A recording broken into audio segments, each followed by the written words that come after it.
My experience is with people that we're probably running at about 51% of our capacity.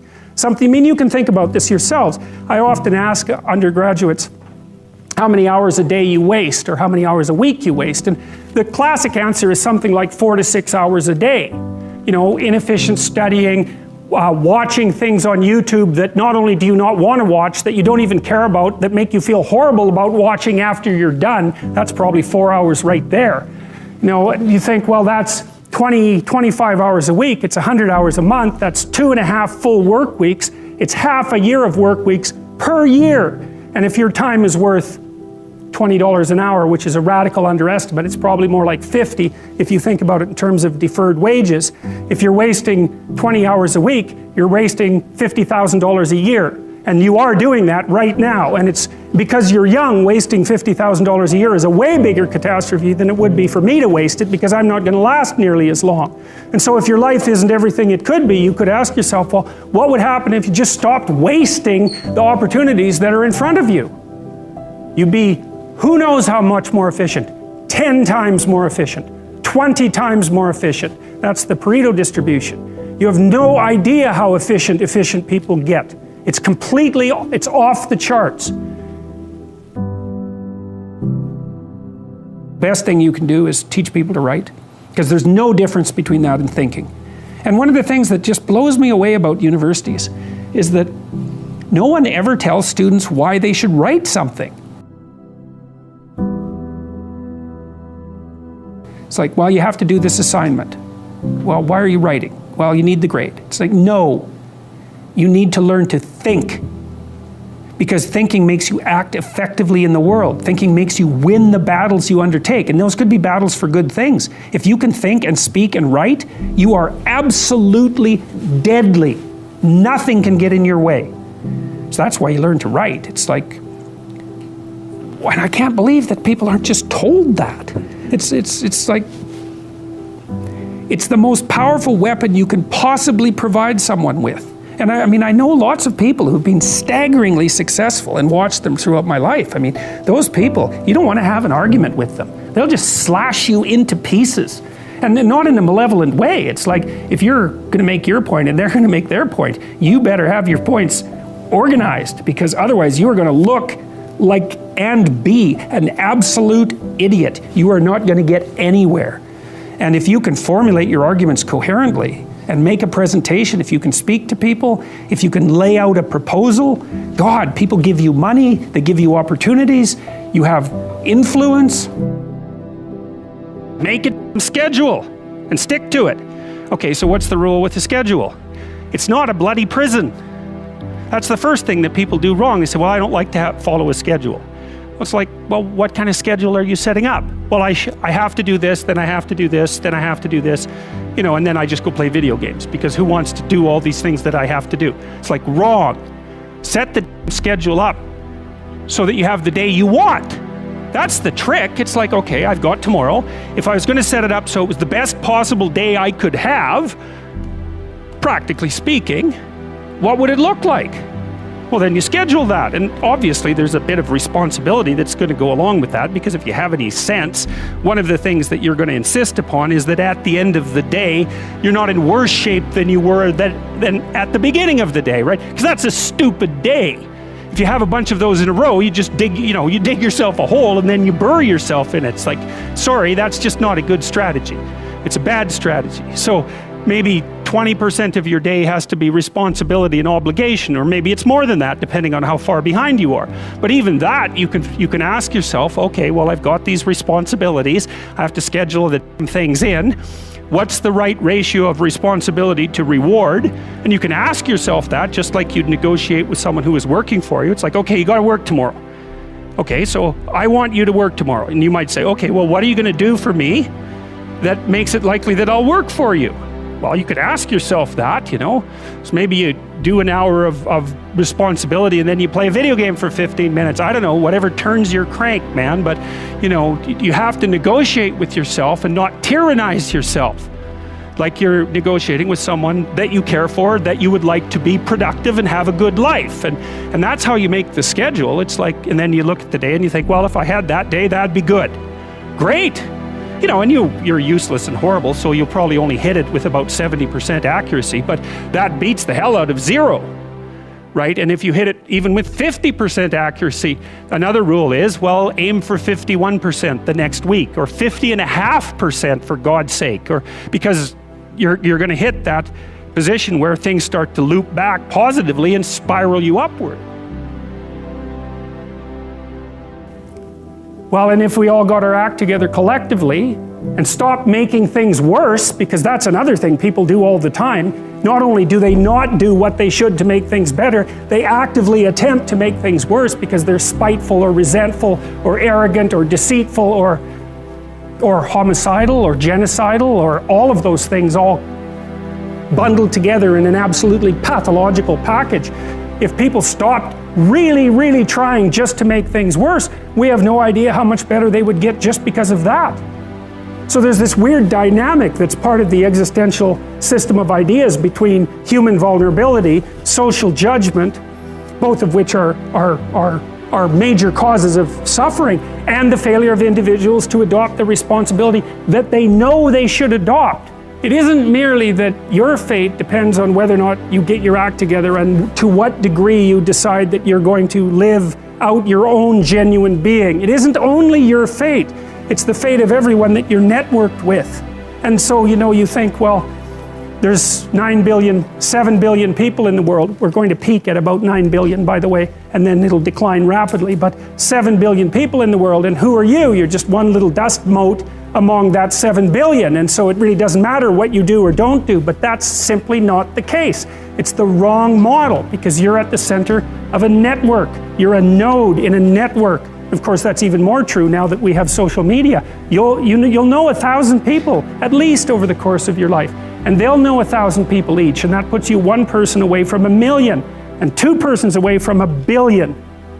And so that's how you're connected. And the things you do, they're like dropping a stone in a pond. The ripples move outward, and they affect things in ways that you can't fully comprehend. And it means that the things that you do and that you don't do are far more important than you think. And so if you act that way, of course, the terror of realizing that is that it actually starts to matter what you do. And you might say, well, that's better than living a meaningless existence. It's better for it to matter. But I mean, if you really asked yourself, would you be so sure if you had the choice? I can live with no responsibility whatsoever. The price I pay is that nothing matters. Or I can reverse it and everything matters. But I have to take the responsibility that's associated with that. It's not so obvious to me that people would take the meaningful path. You know, when you say, well, nihilists suffer dreadfully because there's no meaning in their life and they still suffer. Yeah, but the advantage is they have no responsibility. So that's the payoff, and I actually think that's the motivation. Say, well, I can't help being nihilistic. All my belief systems have collapsed. It's like, yeah, maybe you've just allowed them to collapse because it's a hell of a lot easier than acting them out. And the price you pay is some meaningless suffering, but you can always whine about that and people will feel sorry for you, and you have the option of taking the pathway of the martyr, so that's a pretty good deal, all things considered, especially when the alternative is to bear your burden properly and to live forthrightly in the world. Well, what Solzhenitsyn figured out, and so many people in the 20th century, it's not just him, even though he's the best example, is that if you live a pathological life, you pathologize your society. And if enough people do that, then it's hell. Really, really. And you can read the Gulag Archipelago if you have the fortitude to do that, and you'll see exactly what hell is like. And then you can decide if that's a place you'd like to visit, or even more importantly, if it's a place you'd like to visit and take all your family and friends. Because that's what happened in the 20th century. No one can live without a routine. You just forget that. If you guys don't have a routine, I would recommend, like, you get one going, because you cannot be mentally healthy without a routine. You need to pick a time to get up.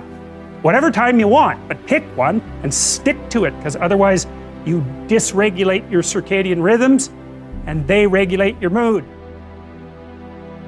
Plan a life you'd like to have. And you do that partly by referring to social norms. That's more or less rescuing your father from the belly of the whale, but the other way you do that is by having a little conversation with yourself about as if you don't really know who you are, because you know what you're like. You won't do what you're told. You won't do what you tell yourself to do. You must have noticed that. It's like you're a bad employee and a worse boss, and both of those work, for you. You don't know what you want to do, and then when you tell yourself what to do, you don't do it anyways. You should fire yourself and find someone else to be. But my point is that you have to understand that you're not your own servant, so to speak. You're someone that you have to negotiate with, and you're someone that you want to present the opportunity of having a good life to. And that's hard for people because they don't like themselves very much. So, they're always like cracking the whip and then procrastinating, and cracking the whip and then procrastinating. And it's like, God, it's so boring and such a pathetic way of spending your time. I think what you have to do, and this is part of humility, is you have to look around you within your sphere of influence, like the direct sphere of influence, and fix the things that announce themselves as in need of repair. But one of the main reasons that people don't get what they want is because they don't actually figure out what it is. And the probability that you're going to get what would be good for you, let's say, which would even be better than what you want, right? Because, you might be wrong about what you want, easily. But maybe you could get what would really be good for you. Well, why don't you? Well, because you don't try.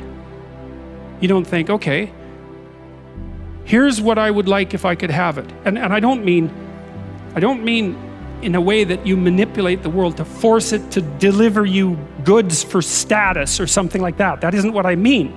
I mean something like, imagine that you were taking care of yourself like you were someone you actually cared for. And then you thought, okay, I'm caring for this person. I would like things to go as well for them as possible. What would their life have to be like in order for that to be the case? Well, people don't do that. They don't sit down and think, all right, let's figure it out. You've got a life. It's hard, obviously. It's like 3 years from now, you can have what you need. You got to be careful about it. You can't have everything. You can have what would be good for you, but you have to figure out what it is, and then you have to aim at it. Well, my experience with people has been if they figure out what it is that would be good for them, and then they aim at it, then they get it.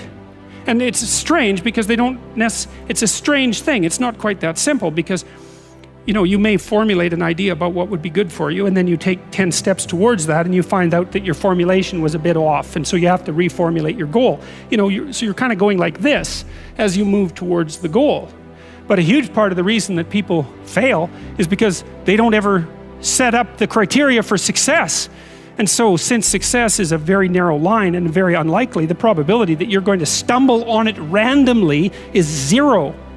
And so there's a proposition here, and the proposition is, if you actually want something, you can have it. Now the question then would be, well, what do you mean by actually want? And the answer is that you reorient your life in every possible way to make the probability that that will occur as certain as possible. And that's a sacrificial idea, right? It's like, you don't get everything. Obviously. But maybe you can have what you need. And maybe all you have to do to get it is ask. But the asking isn't a whim or today's wish. It's like, you have to be deadly serious about it. You have to think, okay, like I'm taking stock of myself. And if I was going to live properly in the world and I was going to set myself up such that being would justify itself in my estimation, and I don't mean as a harsh judge, exactly what is it that I would aim at? Sit on your bed one day and ask yourself, what remarkably stupid things am I doing on a regular basis to absolutely screw up my life? And if you actually ask that question, but you have to want to know the answer, right? Because that's actually what asking the question means. It doesn't mean just mouthing the words. It means you have to decide that you want to know. You'll figure that out so fast it'll make your hair curl.